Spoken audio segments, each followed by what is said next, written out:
Hai guys, kembali lagi bersama gua di Saka Hayang Review. By the way, apa kabar kalian semua? Mudah-mudahan baik-baik aja ya.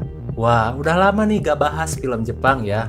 Maka dari itu, pada kesempatan kali ini Saka Hayang akan mereview sekaligus membahas sebuah film Jepang yang cukup unik, namun tetap menyimpan kengerian di setiap ceritanya. Ya, film ini bercerita tentang 100 aturan yang tidak boleh dilanggar oleh setiap siswa, dan jika dilanggar maka sesuatu yang mengerikan akan terjadi. Ngeri-ngeri sedap kan guys? Dan film ini berjudul 100 Signal 2019. Kalau dalam bahasa Jepang berjudul Shigunaru Hyaku. Dan tentu saja film ini diangkat dari manga dengan judul yang sama karya Arata Miyatsuki. Baiklah, daripada kelamaan, mari kita langsung saja ke pembahasan kita. Dan seperti biasa, jika kalian suka dengan Saka Hayang, tinggal subscribe aja ya.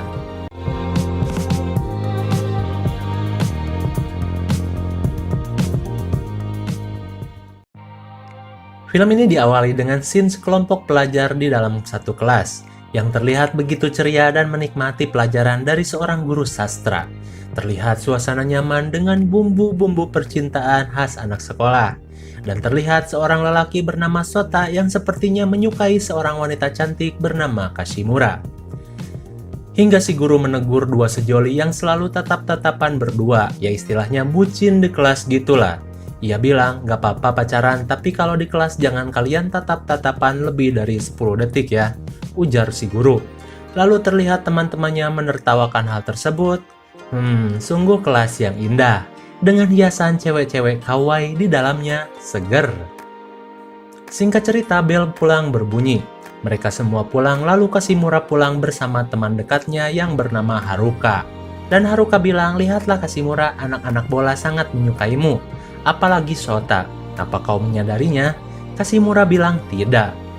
Dasar cewek cantik emang gak peka. Kemudian diperlihatkan seorang siswa aneh yang selalu menyendiri di atap gedung bernama Wada. Ia adalah siswa aneh yang selalu melakukan gerakan menembak dengan tangan seperti ingin membunuh teman-temannya. Kemudian di keesokan harinya diperlihatkan kelas yang sudah kosong. Lalu papan tulis dan juga 30 peraturan kelas. Lalu seorang wanita dengan rok mini berlari masuk ke kelas sendirian. Lalu ia bertemu dengan guru sastranya yang tadi dan meminta maaf karena terlambat. Dan ternyata teman-temannya yang lain sudah berada di ruangan seni. Gurunya bilang tidak apa-apa. Dan ia memberikan sebuah kaset CD untuk diputar di kelas kepada wanita itu. Dan anehnya, seketika wanita itu seperti terhipnotis oleh si guru tersebut. Ia pun masuk dengan pandangan kosong dan mulai memasukkan CD dan memutarnya, meskipun temannya mengejeknya karena terlambat. Dan setelah diputar, sontak semua kaget melihat tayangan yang aneh.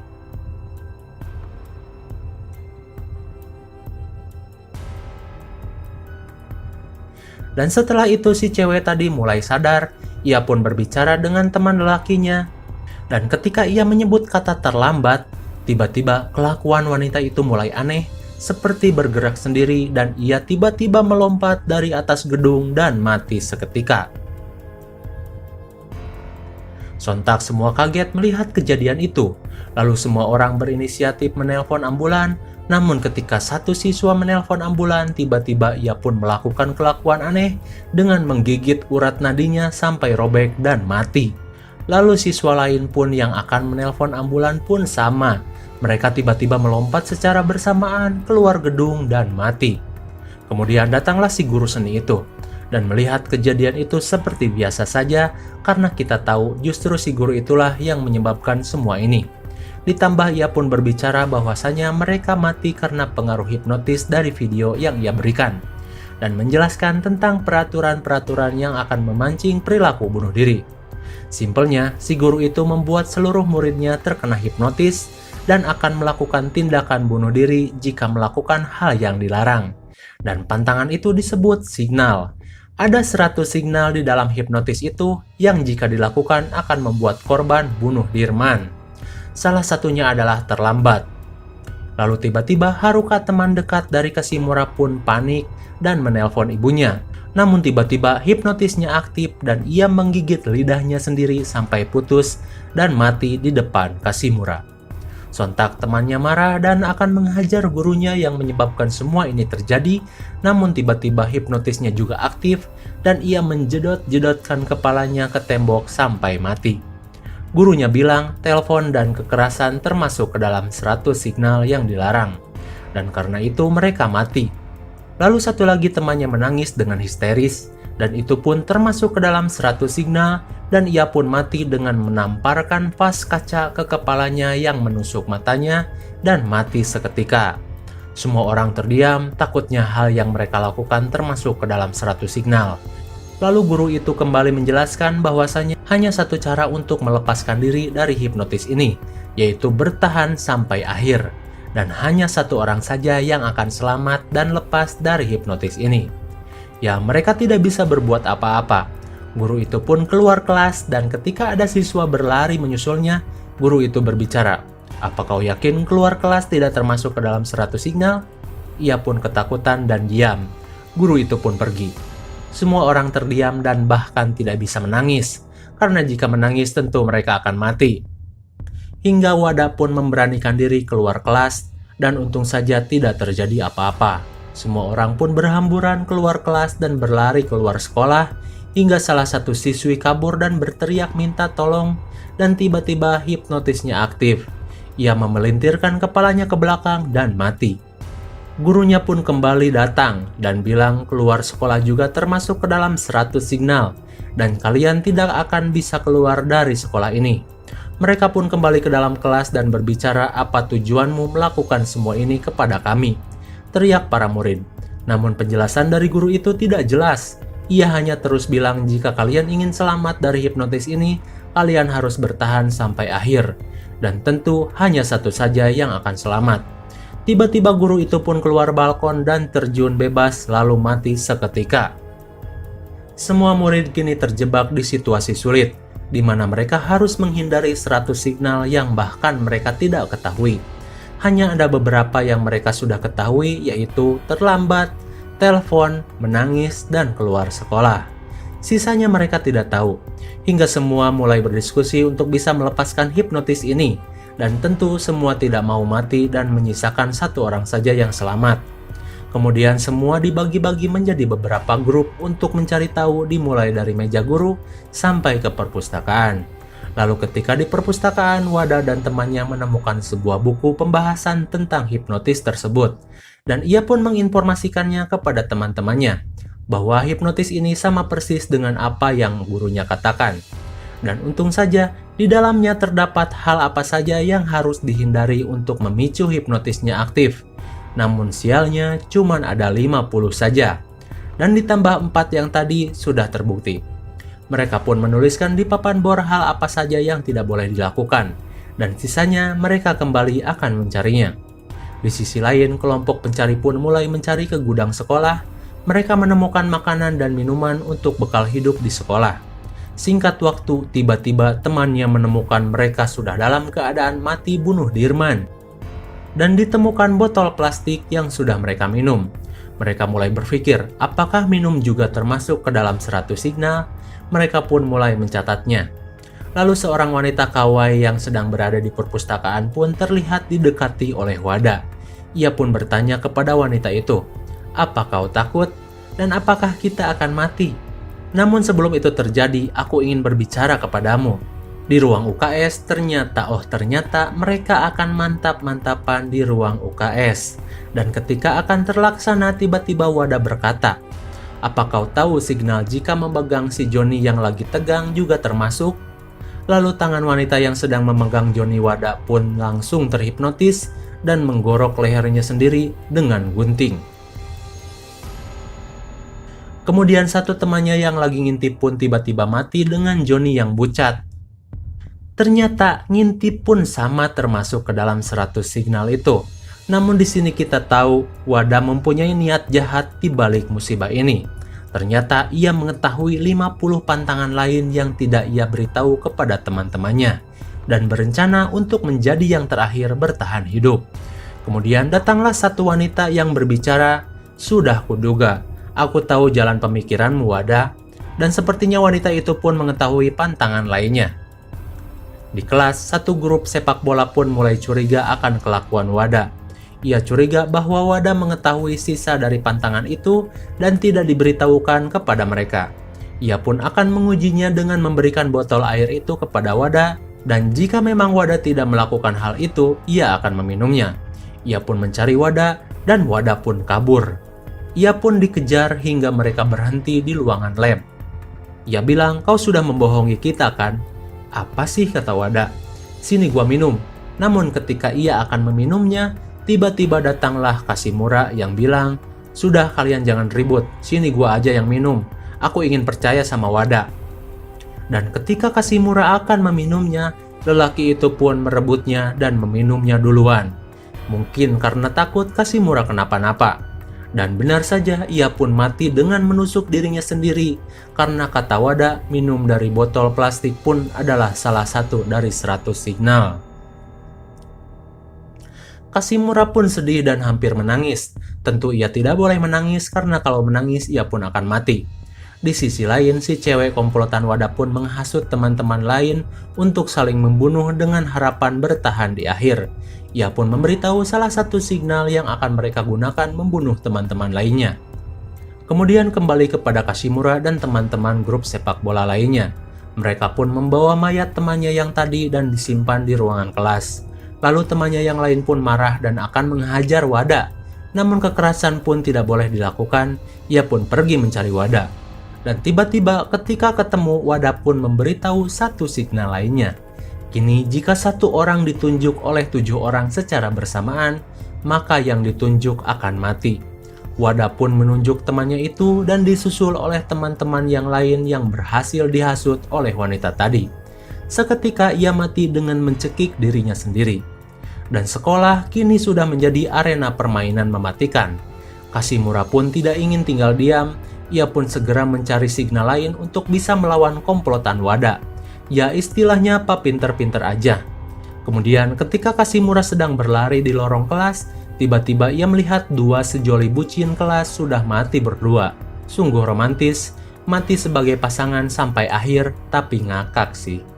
Dan tiba-tiba Kashimura menyadari sesuatu. Ia dibantu oleh Sota mulai berpikir, apakah 30 signal yang tersisa ada kaitannya dengan peraturan kelas? Dan ketika mereka mencari ke kelas, ternyata memang benar, peraturan kelas sudah hilang, dan diduga diambil oleh Wada.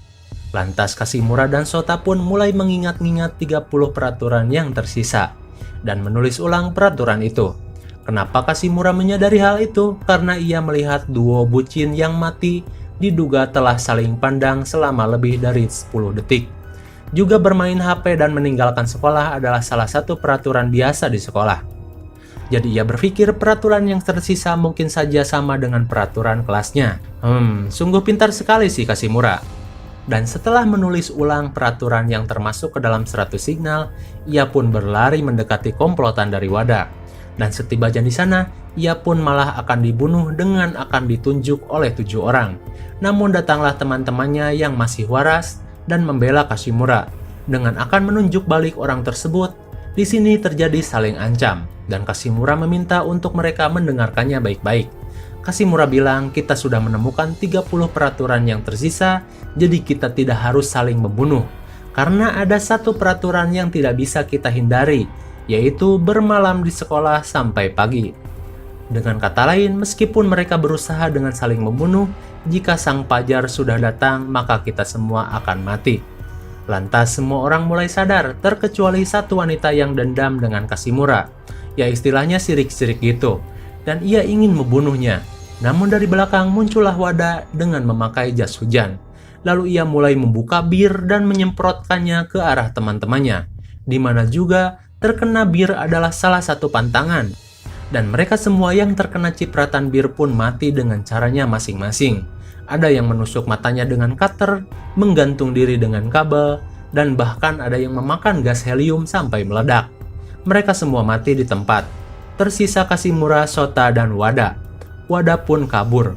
Singkat cerita, Sota pun mengejar Wada dan berbicara padanya. Dan ketika Kashimura akan mencegah kelakuan Wada kepada Sota, lalu datanglah salah satu temannya yang lain menghajar kepala Wada sampai bocor. Ia pun tentu mati karena melakukan kekerasan. Wada yang terluka pun kabur ke atas gedung sekolah. Semua teman klub sepak bola Sota mati. Lantas ia pun pergi menyusul Wada untuk mengakhiri semuanya dan berencana menjadikan Kashimura yang terakhir hidup. Ia pun meninggalkan sebuah handphone yang tertulis, "Tolong buka ketika pagi hari." Kemudian Kashimura pun menyusul Sota yang sedang bertarung dengan Wada. Wada pun mati dilempar dari gedung dan tentu Sota pun mati karena melakukan kekerasan. Dan yang tersisa hanyalah Kashimura. Pagi pun menjelang, Kashimura yang selamat pun membawa mayat Sota dan menjejerkannya bersama teman-teman klub sepak bolanya. Lantas ia pun teringat dengan handphone yang ditinggalkan Sota dan membukanya. Ternyata isinya adalah sebuah video pengakuan terhadap siapa yang sebenarnya mereka sukai. Di video itu mereka serentak akan mengatakan secara spontan siapa saja yang mereka sukai, dan ternyata mereka semua mengucapkan satu nama yang sama, yaitu tidak lain adalah Kashimura. Ya, mereka semua mencintai Kashimura. Sontak Kashimura pun menangis sedih, dan inilah yang menjelaskan kenapa mereka semua mati-matian melindungi Kashimura. Dimulai dari ketika Kashimura akan minum, sampai ketika Kashimura akan menyerang Wada. Ia selalu dilindungi oleh mereka. Juga Sota yang menghajar Wada demi keselamatan Kashimura, terjawablah sudah arti cinta yang sesungguhnya. Kashimura pun menangis, namun ia tidak mati.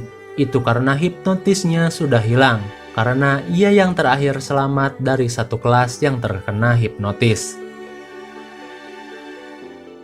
Singkat cerita, polisi pun datang dan menginterogasi Kashimura. Ia pun menceritakan semuanya apa adanya. Namun ada yang aneh, ketika polisi mencari mayat dari si guru seni itu, tiba-tiba mayatnya sudah hilang entah kemana. Apakah hidup lagi? Tidak ada yang tahu. Hingga 10 tahun berlalu, kini Kashimura sudah menjadi bagian dari kepolisian. Ia pun selalu mencari keberadaan dari si guru seni aneh itu. Dan ketemu. Ia pun bertanya, "Kenapa kau melakukan hal itu?" Dan sakitnya, si guru itu ternyata seorang psikopat. Ia bilang, ya senang aja melihat murid-murid yang ia sayangi mati satu persatu, sungguh gila. Lantas Kashimura pun mulai menyetel video yang sama dengan yang dulu mereka lihat, dan si guru seni itu pun kini terhipnotis dan mungkin saja akan mati dalam beberapa waktu ke depan dengan melanggar 100 sinyal tersebut. Kashimura pun pergi dan film pun berakhir. Bagaimana, cukup seru kan, dan tentu unik banget ceritanya. Ya, film-film Jepang memang selalu membuat hal-hal mengejutkan dan aneh, tapi sedikit pusing dan butuh konsentrasi untuk menontonnya. Penjelasan singkat mengenai film ini biar semakin ngerti. Satu kelas siswa dan siswi sekolah mendapat hipnotis aneh dari seorang guru seni yang diduga mempunyai mental psikopat. Mereka dihipnotis dengan cara yang aneh, dan di dalam hipnotis itu memiliki 100 pantangan yang jika dilanggar akan membuat tubuhnya bergerak sendiri dan mati seketika. Dan mereka harus mencari apa saja 100 pantangan itu untuk bisa bertahan hidup. Dan sudah dijelaskan tadi, Kashimura lah yang berhasil bertahan sampai akhir dengan bantuan teman-temannya yang mencintainya. Dan IMDb untuk film ini adalah 5,7. Wah, kurang ya. Dan penilaian pribadi Sakahayang adalah 7,0.